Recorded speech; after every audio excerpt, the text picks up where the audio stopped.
गुरुदेव नवीन जी जैन सिलचर आसाम से आपके चरणों में बारंबार नमोस्तु करते हुए जानना चाहते हैं कि गुरुदेव जिस पल संतोष का भाव पैदा होता है हो जाता है उस पल मन यह कहता है चलो यार बहुत हुआ, इसी में ज़िंदगी क्या गुजारा कर लेंगे। ऐसे में ज़िंदगी कभी आगे नहीं बढ़ती। उस अवस्था में कुछ नया करने का कर पाने का मकसद ही भूल जाते हैं। संतोष कैसा हो गुरुदेव जिससे जीवन की कोई काम ना रुके और यात्रा ना रुके। देखिए, संतोष को हम लोगों ने जिस तरीके से परिभाषित कर रखा है उससे यही होता है कि कुछ मत करो, हाथ पर हाथ धर कर बैठ जाओ। ये संतोष का पूर्ण रूप नहीं है। संतोष का एक रूप ये है कि कोई भी कर्म करो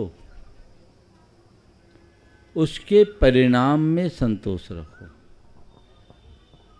अगर आप कर्म करते समय आकुलित होगे तो सदैव दुखी होगे, और कर्म करने के बाद उसके परिणामों के प्रति संतोष रखोगे तो सदैव प्रसन्न रहोगे। तो संतोष का पहला चरण निष्कर्म बनने की जगह कर्म करना पर उसके परिणामों के प्रति संतोष रखना, संतुष्ट रहना। संतोष का दूसरा लक्षण है अपनी स्थिति से प्रसन्न रहना, संतुष्ट रहना, मन में किसी भी प्रकार की शिकायत न होना। ये संतोष का एक रूप है जो व्यवहारिक जीवन में बहुत जरूरी है। प्रायः लोग संतोष का संबंध केवल धन पैसे तक सीमित कर लेते हैं।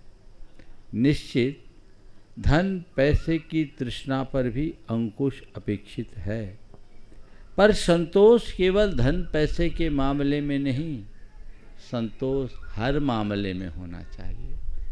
जैसे धन लिप्सा हमारे लिए उलझाती है, वैसे ही यशो लिप्सा भी हमें उलझाती है। अन्य प्रकार का असंतोष भी हमें दुखी करता है।